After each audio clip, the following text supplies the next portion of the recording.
As well as the exciting new 3D text options in Motion, there are also a few new generators, and that's what we'll look at here. So in the library, under Generators, there's lots of ones we've had for a while, and a few new ones. There's one here called Manga Lines, draws lines in a cartoon style. There's other ones here called Truche Tiles, and there's a few others. I'll just add one more of these, and we'll have a look at them and see what the settings are. Looking at the tiles then, you can change the center of the tiles, and it's like a random maze is the kind of thing it's making now. You can increase the tile size if you want a less complicated version, and you don't have to use diagonal lines. You can use arcs or dots.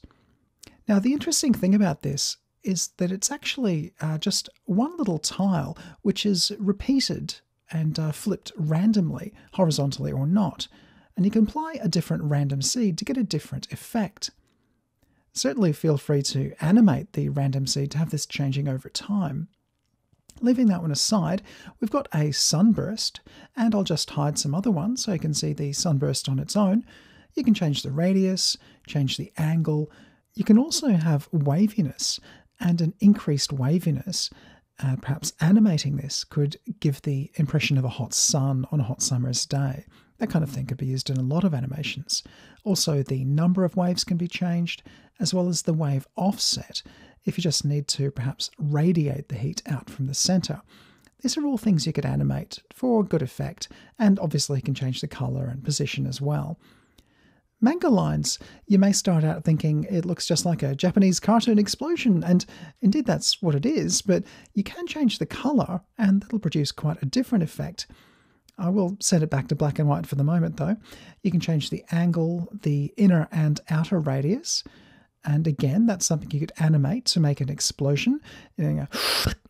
Something like that. You can change how many lines you've got, how thick they are, and again, waviness can go one way or the other. And again, you could animate that. You can also change the number of waves. So if you've got high waviness and a high number of waves, you can get a pretty crazy looking result.